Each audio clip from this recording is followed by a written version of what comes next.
What's going on, everybody? Mortem here, this time bringing you my review after 100% for The Outer Worlds 2. A game that I think makes huge improvements from the original title while also being a step back in one or two areas that we'll obviously deep dive over the course of this review. But before we get into all that, to get my usual stuff out of the way, I review games after 100% all the time to set me apart from other reviewers on the platform. And while that does include the achievements, it also includes a lot more than that. There's a link below covering everything I go over, and my Steam profile is public and linked below as well. Though in the case of The Outer Worlds 2, a couple extra things to mention. This review is going live just before the start of the early access from the premium edition, which is of course possible because I got a review key from Xbox in order to do that. It's also important to me that I tell you that previously, earlier in October actually, I went and visited Obsidian's headquarters and played the game about 10 hours there on top of all of this, in order to bring a preview that went out earlier this month. So while I spent about 110 hours with this on my own time, there is some extra time there from playing specifically at Obsidian's headquarters, and then I actually spent a little extra time with the demo prologue that they sent out as well. So in total, like 120, 125 hours, give or take. And then last thing I want to mention before we get rolling here is a couple of achievements that are a bit wonky, but seem to work mostly in your favor.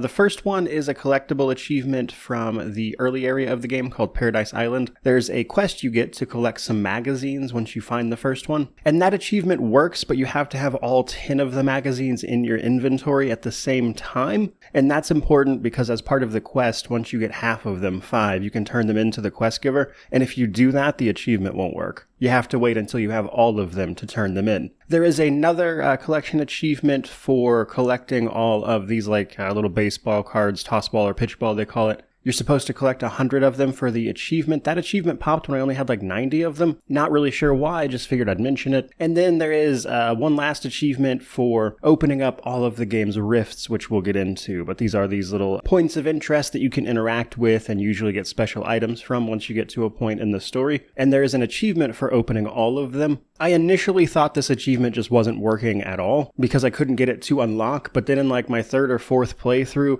it unlocked randomly when I had not actually unlocked all of them in that playthrough, and it was an older one that I had unlocked several times previously, so it wasn't even a cumulative thing between playthroughs, so not exactly sure what's wrong with that one. So while they are all obtainable, I just wanted to mention that some are behaving a bit strangely. Otherwise, let's actually dive into the game itself. So as I mentioned, I think this game is a huge improvement over the original, but given that the original was a smaller reined-in experience constrained by things like time and budget, it's probably not much of a surprise that this is bigger than that game, and also improves upon it in meaningful ways, such as the flaw system probably being the biggest, at least for me personally. However, a couple other things I wanted to mention. If you are still hoping that this game is going to be this big sandbox experience that people associate with Fallout, which they are constantly comparing this game to, you're not going to get that. It's just not that type of sandboxy experience. But there's also two other things I wanted to mention. For starters, companions. Unfortunately, I think these guys are probably the weakest part of the game in terms of their actual character. The quests you get for them can be pretty interesting. In fact, I think the quest that introduces Marisol, the elderly assassin from the Order of the Ascendant, that quest is especially well done. I liked that a lot. I also think all of the companions have interesting quests, and if you talk to them, they even have interesting backgrounds. It's just that their presentation in the game is a little, boring, especially when you compare that to what they did with Parvati from the original game as an example. Add to that the inability to romance them, which isn't a big deal to me personally, but I think you're going to have people disappointed with the companions specifically. The other thing I wanted to talk about is the third-person animations. This is something I talked about a good bit in the lead-up to the game. I was able to ask questions about it while I was at their HQ as an example, and happy to report that what they told me there does seem to hold up. The animations are improved from what we saw in the prologue demo. Sneaking looks a little less ridiculous as an example, and the melee animations are a little better, but still kind of on the weak side. And because of that, I think if you're wanting to play this game in third person as a melee character, you're probably going to be a bit underwhelmed with how that looks visually compared to everything else in the game. It's a noticeable weak point. But I do think the overall third person for the studio is getting better and better, though it still hasn't quite caught up to others in the space. Moving on a bit to the technical side of things. How is this game running? Well, a couple of things to report on that front. The biggest thing I want to mention is that there is a specific part of the game called Tranquility Station. That place, for whatever reason, caused a lot of crashes for me. I started noticing it probably on my second or third playthrough, but there was a specific part of that station that I would crash like 2 or 3 times on every time. It didn't prevent me from getting through it, but I learned not to hang around that spot for too long because for whatever reason, my system just really didn't seem to like it. Otherwise, it was mostly okay outside of some occasional freezing, the type of stuttering that is often associated with Unreal Engine, which I feel like, at least in passing, is probably the culprit. And so I didn't run into anything game-breaking by any means, but there were a few annoyances, to be sure, and I wanted to highlight those. Moving on to difficulty. So, difficulty. There are several of these, basically story through very hard. Most of what this affects is how much incoming damage you are taking. That's what you're going to feel the most. There's a couple other minor things, like there's some small adjustments to enemy health numbers that I noticed, but by far and away the biggest thing is just how much damage you take. On very hard, I found that it turned the game into kind of like this glass cannon back and forth where I would set up a character to deal immense amount of damage, but like certain characters would just be able to one-shot me. And if you build defensively, you can sort of avoid that, but then you still have to take out enemies anyway. So the harder difficulties are really all about damage mitigation, it feels like. And as of right now, there is no New Game Plus or anything, but they have been known to add that to their game in patches later, so we'll see what happens, I suppose. But if you want to play this game on the harder difficulties, it's really just all about mitigating incoming damage from my experience. But that brings us to character creation. So, character creation has the cosmetic portion that you would expect, the ability to, of course, customize your face, hair, cosmetic options. For Obsidian, it's pretty much what you would expect. It's not like the most comprehensive cosmetic character creation I've ever seen, but it did have some interesting little bits, like the ability to give yourself completely prosthetic limbs, as an example, which I thought was fun, and the fact that the game has third person means you can see yourself fully in the game if you want, but basically you'll just pick a bunch of presets, and then you can have, via sliders, the ability to adjust a bunch of random bits about your facial appearance. But really, for an RPG, I would say the more important stuff comes just after that, in picking your background, traits, and skills. So, starting with your background, this is basically how you became the Earth Directorate agent that you play the game as. More on that here in a bit. You can pick between ex-convict, gambler, lawbringer, professor, renegade, and roustabout. Someone is bound to ask, so if you don't know, roustabout is like an unskilled laborer. Now, the primary thing background affects is various conversation options. There are other moments where having a certain background will give you an extra option with an interaction you may not have had otherwise, but you see it pop up in dialogue a lot.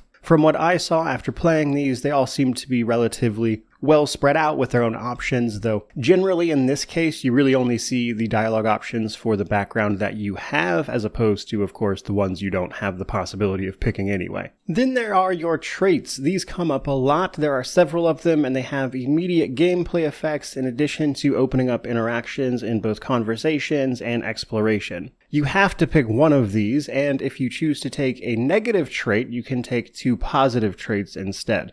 But these include things like brawny, brilliant, heroic, innovative, witty, lucky, that kind of stuff, each with their own unique interactions, in addition to a gameplay effect that you can see on screen. Like brawny gives you the ability to knock enemies down by sprint sliding into them. Brilliant lets you specialize in an extra skill. Heroic allows you to make more effective use of your companion's abilities, things like that. So they have direct gameplay effects, but also the ability to unlock extra options and stuff from having these. That also applies to the negative traits, though. So if you pick up one of the 3 negative traits, abrasive, dumb, or sickly, those also have unique interactions. Dumb dialogue, as an example, is a thing. They've even gone so far as to add extra dialogue for if you pick up brilliant and dumb on the same character, which is something you can do and that I had fun with by building a sort of like idiot savant type character. But having played with these, I will say that nimble and sickly seem to have like the least amount of interactions, and while they have their own like individual effects that you might want to take, I did notice that those seem to be used less so than the others, nimble especially. As a result, though, these are pretty impactful to the gameplay because of their direct impact, but also the ability to give you these unique interactions, which can be fun to mess around with. But finally, we then have skills. So, Skills work a bit differently here, in the sense that in some ways I would say these kind of directly replace the attributes by giving you, as you increase them, incremental bonuses to various things. Now, at a base, you're going to pick 2 of these to specialize in, and it's worth a mention that because of the player level cap of 30, at least at the moment, you can only really ever cap out about 3 of these. There are some flaws and things that will give you extra skill points, but even in doing that, you're not going to be able to do everything, even with the Jack of all trades flaw, which gives you extra points to put into your lowest stuff. And as such, skills have a very big impact on gameplay, determining both various conversation checks you can make, interactions, things you can get into or not. For instance, there is a gun directly on your ship, actually, that you can only gain access to by lockpicking, and that's associated with an achievement. And while I would say most of this is self-explanatory and you can read through it, what I actually did want to mention is that while it might seem obvious that you want to do something like pick up a combat skill of some sort, I just wanted to point out that the game is actually pretty forgiving about not necessarily building a directly combat-focused character, or allowing you to approach combat in different ways than you would expect based on these skills. So for starters, explosives is a perfectly viable combat approach, as you would expect, because it increases your damage with things like grenades, etc. So if you want to build an explosives build like you can do in, say, Fallout New Vegas, you can do that here. Guns and melee are more straightforward, of course. Leadership buffs your companions and allows you to take them into combat, but then there's other stuff that's a little more subtle, like engineering or hacking. Engineering reduces the damage you take, and maxed out, it is a significant hit to enemy damage. Hacking allows you to overcome the game's, I would say, very plentiful auto-mechanicals, because in the system of Arcadia that we find ourselves in, they have a lot of these auto-mechanicals or robots, and hacking gives you the ability to bypass them and deal extra damage to each other, and then you're left with the weaker human beings to deal with. And in some cases, you're even able to turn their own auto-mechanicals against them, making that a very viable combat strategy, as an example. So there are some unique interactions there, and I think what I loved the most about this was being able to find ways to build this stuff in fun ways, and combine stuff in ways you might not expect. That's actually probably the most fun I had with this. And it's a system that I think works pretty well overall. But before we dive into the rest of it, I may as well go over progression, since we are here already. And progression is basically your levels, your perks, your flaws, and your gear. So once you've made your character and you start progressing by either killing things or doing quests, etc., you'll earn experience, which is going to level you up. You get skill points every level up, 2 by default, which you can use to increase your various skills and make you better at those things. Every other level up, every even level to be specific, you're going to pick up a perk. These perks are available based on both things like your skills. There are a little over 90 perks in total that you can actively choose from based on your skills when you hit these level up milestones. There are other perks you can pick up along the way for like collecting things or doing certain quests, that kind of stuff. And these are going to do a really big job in terms of defining your character and what they are. But where it gets really interesting is the revamped flaws system. I love what they did with flaws here, because in the original game, while it was a really great idea, it kind of lacked the impact that they were going for, I think, and more often than not kind of punished the thing you were doing rather than encouraging it, whereas the philosophy seems to have shifted here into flaws trying to actively encourage the thing you are doing that triggers them to begin with. But basically, by playing the game in certain ways, you'll trigger something like, I think it's like 30-something flaws, that will encourage you to keep doing that and give you a sort of detriment to not continuing to do that. An easy one to point that out with is overprepared. This is a flaw you can get for reloading before your magazines are empty with guns.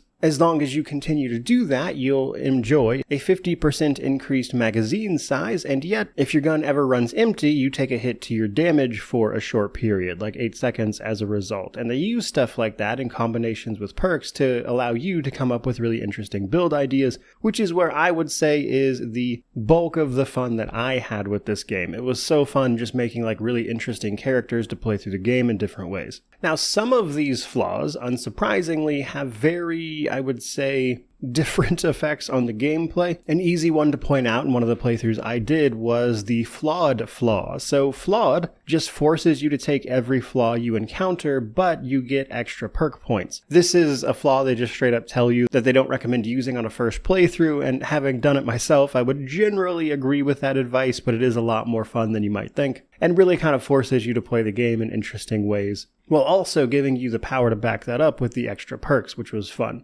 So overall, a much, much better system than the original game, but I also don't think it's perfect either. So there are a couple flaws here and there that I think kind of lack some of that impact. Like for instance, there's one called foot and mouth syndrome, where if you're just flying through conversations, because if you're like me, you read faster than they can actually spit out the words. And once you're on like your third or fourth playthrough, I don't need to hear every word of the voice acting. So I just kind of go through it once I read it. That can trigger this flaw that will give you basically a short countdown of time to pick your next dialogue option, or the game will pick it for you if you don't do it fast enough. And you'll get more experience if you choose to pick this up, though that's not really necessary given the game's level cap, which we'll talk about in a moment. Because if you're like me and you're flying through conversations in that way, I'm still reading all of it. It's not like I'm just picking stuff at random or anything. So like the detriment there just kind of never kicks in or matters, and I just get a bunch of free extra experience as a result. And while it's not, I think, bad or anything, I think it's an interesting idea. I just wanted to point out that there are some flaws that still kind of flirt around with that problem they had with the original. But for the most part, it is vastly improved. Now, the other side of this is gear and itemization. Itemization is much, much more interesting here than it was in the original game as well, with there being a lot of items with a lot of fun effects.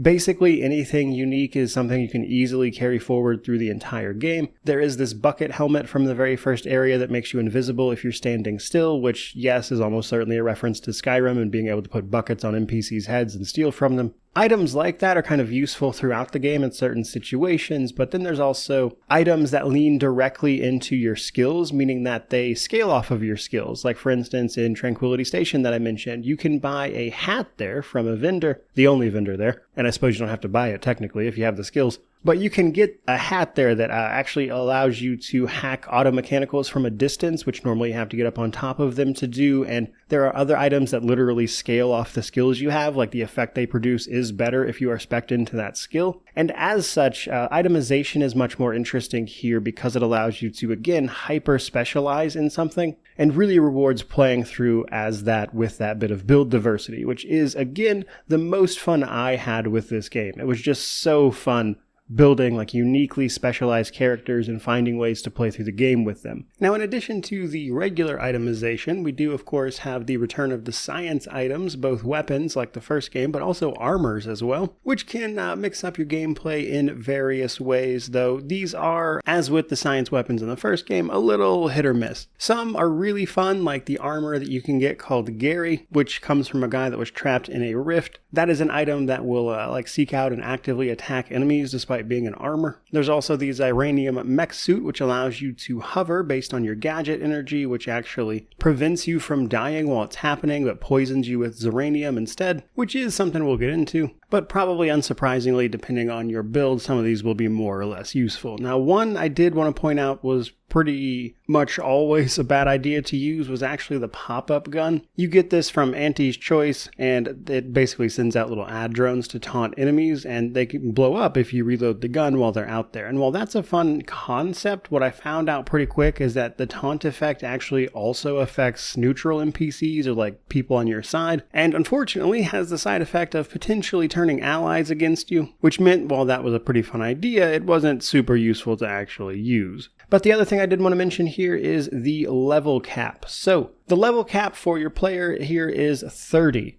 If you are doing everything, you're going to hit that well before the end of the game, which I don't think is necessarily a bad thing, because then you get to play around with your max level character. But I just wanted to point out that you hit it like really early if you're doing everything. And it's kind of a bummer that at that point, progression pretty much stops unless you just happen to stumble into an item you think is especially cool. Not a huge deal, just wanted to mention it. Now, the rest of progression is stuff like for your companions, and we'll get into that. The only other thing I wanted to mention here is that on top of what you can do with items generally, it's also possible to mod them as well as craft. These are just little additions to both your weapons and your armor. These did not typically have like a gigantic effect or anything, but were generally pretty useful. All of that said though, let's finally move on a bit to things like the story setup and the gameplay in the world. So starting with the story, of course, and my thoughts on it, gonna try not to spoil it, obviously. Do keep in mind we're a bit ahead of the launch here though, and there may be some contextual stuff you haven't seen in the footage. So if that's a concern for you, you may well want to just skip past this part altogether. The story basically is that we play as an Earth Directorate agent this time around. Now obviously whether you are loyal to the Earth Directorate, how much you care about that, is entirely up to you. But the Earth Directorate is responsible for keeping these space colonies in check and not abusing their power, like we see here in the Halcyon colony previously, where these corporations essentially get left entirely unchecked and run rampant. Here we are in the Arcadia colony, which has in fact turned into a dictatorship ruled by the sovereign and their family. That seems to have been fine for a while because the Arcadia colony is actually responsible for skip drives, the things that allow for interstellar travel, and yet recently anomalies have started popping up. Rifts, as they are called, and these are preventing interstellar travel and becoming a real problem. Your job is to get to the bottom of the why. That's what you are here for. That gets a little more complicated when Auntie's Choice, a merger between Auntie Cleo's and Spacer's Choice from the first game, invades Arcadia and actively goes to war with the Protectorate, the dictatorship at home here. And how that situation resolves itself, what factions you get to align yourself with, whether or not you're even successful at figuring out these rifts and closing them down is up to you. I don't want to say too much here in terms of how that plays out, but a few general notes. The war between the Protectorate and Auntie's Choice, I think, actually does a good job of giving the game a much more grounded tone than the original title, which bordered on being so, over-the-top nonsense that it was just kind of very silly as a result. This game feels like it has a more serious tone, and while there is certainly some of that, hyper-capitalist stuff of people taking advantage of others in less fortunate situations, it does, despite the sci-fi elements, feel like a little bit more of a realistic situation. Especially because the Protectorate kind of work as a really good foil to everyone else by just not being that type of capitalist society. While they were treated like property and little more than slaves in many ways, at the same time, they really didn't want for anything until this invasion happened. Resources were everywhere, and while they were sharply punished if they stepped out of line, their day-to-day living situation was significantly better than, say, the people with Auntie's Choice. Provided, of course, that they stuck with the program and didn't talk or think too much. If they did talk or think too much, they would be subject to mental refreshment, which seems to be kind of like a lobotomy, but, make it sci-fi, I suppose. Now, in terms of how you navigate all of this, the story essentially has a few main goals along the way, with how you get there and what you do being largely up to you. You can side with factions, you can find a way to attack it solo, you can find different routes that, you may just stumble upon simply by exploring, which can open up other options. Your previous actions may give you access to NPCs and things that open up different ways through an area. And while every playthrough essentially is going to hit the same story beats, how you get there, the people you interact with, and the things you see along the way are where things are going to be varied and different. While being relatively vague, as an example, there will be multiple times where an NPC that becomes the bad guy later is available to kill earlier than that, and if you do so, it swaps it out with a backup NPC for the story thing later that you'll only see if you did this one thing. And that makes even murder hobo runs where you go around trying to kill everyone, which by the way also has perks like serial killer to enable that style of gameplay rather than trying to restrict it. A lot of fun to play through and kind of see how the story evolves and changes. Typical stuff that you would expect, like being able to talk enemies down, typically with your speech skill, is also a thing, but I did want to mention there that a lot of times when it comes to talking your way out of things like boss fights, which you can do multiple times over the course of the game, comes down to not only your speech skill, but usually gathering required info on the situation ahead of time as well, which I always enjoy. And so while I think the actual story, if you break it down beat by beat, is just okay, it's how you can progress through that story and how it sort of respects the choice of the player that you have created to go through that story is really interesting to me. As a result of all that though, endings are a little difficult to quantify in the sense that it is a bunch of different ending slides, and everything you encounter along the way has a bunch of course, different outcomes based upon how you move through those areas and what the results of your actions were. And so your ending is really a combination of all those slides put together. But one big choice you'll be making along the way is the faction you choose to side with. Now, I will say straight away, something that I was a little disappointed with was the amount of just straight up exclusive content. So what I've described up to this point is you approaching the same situations in different ways, which I think they did a really good job with.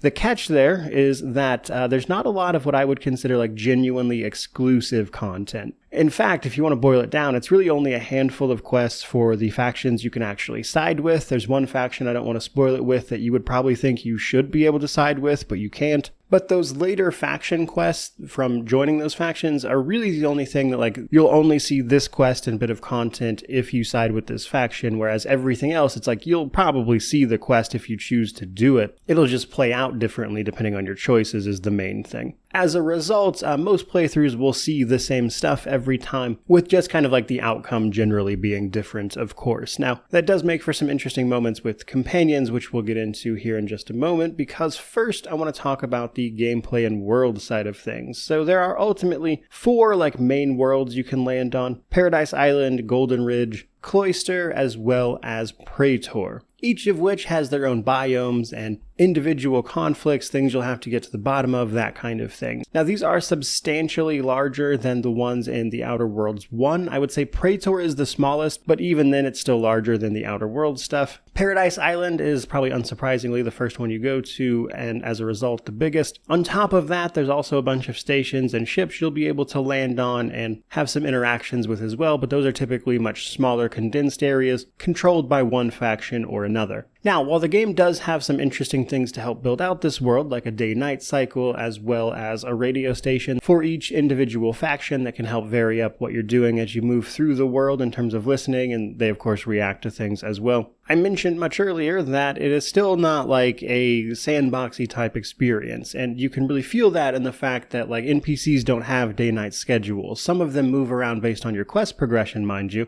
And there are perks that allow you to like interact with these people in fun ways. Like sometimes you can distract shopkeepers with like speech or various other skills that will allow you to like break into their stock and steal everything, that kind of thing. So there are elements of that type of stuff, but by and large, the NPCs are relatively static. In spite of that though, there is like a faction bounty system at play, so you can pick up local bounties for just little NPCs that you can track down and kill, lingering around the maps, but if you get caught stealing or doing anything like that, murder, in addition to damaging your reputation with that faction, it will also typically slap you with a fine. Enemies will become temporarily hostile if you do anything crazy, but if you like just steal or whatever, they'll usually confront you and ask you to pay the fine, but there doesn't seem to be like a proper jail system or anything. Now, what you have to watch out for, as I mentioned, is that you can be a murder hobo and you can kill basically everybody you encounter outside of the prologue. Killing faction-required NPCs, however, will turn you kill on sight with that faction, where obviously you have irredeemably harmed that relationship with said faction, and they will just straight up try to kill you from there on out, which makes sense. The story can still be completed, of course, but, may well be a bit harder as a result. Now, that does enable things like murdering everyone or a pacifist route, though I will say, while murdering everyone is a fun way to play, and I would actually, thanks to the way the perks kind of encourage you to do so. The pacifist route, while technically possible, is difficult because the game has so much combat. It's difficult to avoid all of it, and while it can be done, I will say it does feel like the game just doesn't intend to be played that way, mind you. Now, the rest of it is really just exploring various points of interest, finding different routes through different dungeons and gameplay elements, stumbling upon quests, doing those, and getting a bunch of just like background lore. And I think this game actually does a great job with environmental storytelling, exploring some of these quests and learning the answer to some pressing questions you might ask yourself. Why, for instance, did Auntie's Choice invade Arcadia? You can figure all of that out, with the implications of that, what the Protectorate's been up to, obviously what's going on with the rifts, and there's a lot of stuff to explore and figure out there that I enjoyed. Now, we're not quite done yet, because another gameplay element that's changed here that I don't want to mention in the combat section specifically is actually the gadgets. So, in the first game we had tactical time dilation, which was like a stand-in for the VAT system from Fallout, essentially slowing things down for people who are not necessarily hyper skill inclined to engage with this RPG on a more fundamental level. However, that's been expanded here to a gadget system, of which tactical time dilation is just one. As you explore the game, you'll uncover gadgets potentially that help you do extra stuff. One basic one is the Pail, which allows you to double jump, which obviously unlocks a bit of verticality in terms of the actual gameplay and exploration you'll be doing. Another fun one that enables more stealth gameplay is the sort of acid spray gadget you get that will dissolve corpses and automechanicals as you kill them in stealth. This basically enables you to hide the bodies, which enemies will detect and then go into an alert status for a little while. That adds a fun element to stealth gameplay that, doesn't feel quite as ridiculous as moving bodies and throwing them in dumpsters, completely silently, mind you. Here you just spray them with acid and they decompose, which again opens up some fun gameplay stuff. Another one you get later is called the in-ray scanner, which helps you see some invisible enemies in certain instances. And all of that stuff I think adds an element to the gameplay that's really fun that wasn't there in the original and so was worth mentioning. But that does bring us to our companions, of which there are 6 of them. All of them but Valerie can be ignored, disposed of, failed immensely, can choose to leave you depending on your actions, that kind of thing. So you don't have to deal with these guys at all. And truth be told, I don't think the cast is particularly strong here, even if they do have some interesting quests. But to kick it off with Niles kind of starts the game as like your apprentice as an Earth Directorate agent and evolves over the course of the game. Functionally speaking, he acts as your tank, and at the end of his quest line, you get a big reveal about the colony you find yourself in. But as a character, relatively unremarkable. Now, his robot companion, Valerie, serves as one of your other companions that you cannot get rid of. Valerie will always be on your roster, even if you choose not to explore with her. That is because Valerie is essential in conveying some information, I would guess. Doesn't really have quests per se, but you can find some upgrade parts for her to keep her as relevant combat-wise as everybody else is. Inez was probably the most interesting to me personally because she is a grafted soldier, part of Auntie's Choice's enhanced soldier program where they were grafting people with all sorts of animal parts, and while that project was mostly a disaster, some of them came out okay, like Inez here, who has this grafted mutated arm that you can choose to help with. And in fact, one really cool thing that you'll do early on is by defeating certain monsters and bringing parts back to the quest giver here, you can choose which ability and grafts she gets in order to stabilize her so she can help you out. As a result, she gets more kind of customization than the other companions because of these choices, and I think that's why I liked her a little more than the rest, to be honest. Her quests obviously revolve around this grafted soldier program and are relatively interesting. Azza, I think, is probably the best character overall, but she is a member of the Glorious Dawn, a death cult that has popped up around the rifts that you are here to get to the bottom of. Now, unfortunately, her quests, kind of boring, which feels underwhelming because, again, she's probably the best actual character because she's effectively a death cultist and a little bit crazy, but the problem with that is I feel oftentimes she's a little too restrained for someone who's supposed to be like this murderous death cultist type person, and yet more often than not she's happy to just do whatever you tell her to do, and I feel like her quests don't really back that up. So a great character but otherwise unremarkable. Tristan is an arbiter or judge, jury, and executioner for the Protectorate. Through his quest that I don't want to spoil, he joins your team in search of answers. This is another situation where the end of his quest actually brings about some really interesting reveals, and his quests are interesting, but he as a character, incredibly boring. Brainwashed guy who grew up in a dictatorship, and he's very sort of stock standard. Last but not least, we have Marisol, the elderly assassin for the Order of the Ascendant. The Order of the Ascendant being the former religious wing of the Protectorate before the schism over everything that's happened with the invasion and the rifts. The Order of the Ascendant is now an independent operator, genuinely trying to do the best they can while following their idea of the grand plan. However, they're also into some shady side stuff, which is why they employ people like Marisol, a former assassin for them. Marisol's introduction quest is probably the most fun I had with the companions overall. It's really well done. I liked it a lot. Her quest is also pretty interesting, but it involves her, settling some old scores and stuff. And then as a character, she's a little boring. Her prime is past her. She's oftentimes the voice of cold, calculated reason, as you would probably expect. And that's fine, but she's a little unremarkable. So in totality, I was a little disappointed with the companions. And that's before you even talk about them not being romanceable, because again, that doesn't really matter to me, but I know will be in addition to this disappointing to others as well. So I don't know. The companions were were a bit of a miss for me, probably my biggest negative for this entire experience. Which does finally bring us to combat. Combat is an interesting thing to talk about with this game because, like many RPGs in this vein, combat is like a function of the character you have built, and so your experience with combat can vary wildly depending upon the character you've built. So while I'm sure you've seen plenty of it on screen up until now, a lot of it is just basically that you go into combat with the various characters around you, using whatever weaponry you have to bring them down,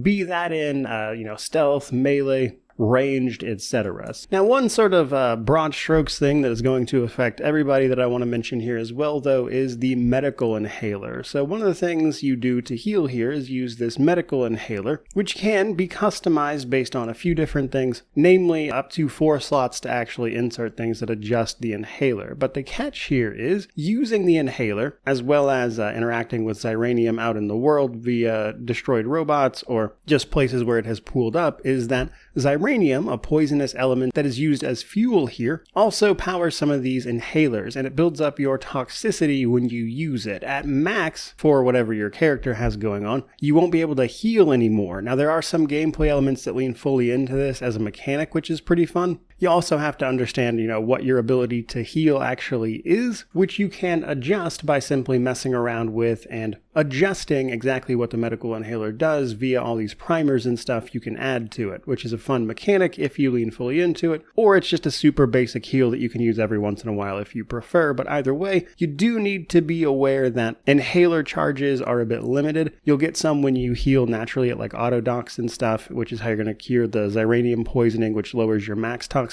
if you don't want to pay a vendor outright, as an example. And you can also get it by just picking up items in the environment that will just add percentages of your charge, and you can also craft them as well. But you do have to be conscious of how much your inhaler charges you're actually carrying around with you to use to begin with. So instead of giving you like a play-by-play of the basics, I'm going to talk about a few of the characters I built and how I approached combat with them and kind of what that looked like. So as you probably saw from my preview, if you watched that, I built an idiot savant character that was a lot of fun. That guy, being a bit of an idiot, his whole thing was that he was going to charge into combat with automatic weapons, typically taking advantage of some flaws and some perks to just charge in and unload on everything around him while leaning on companions when he needed a little bit of breathing room because, again, wasn't the brightest guy.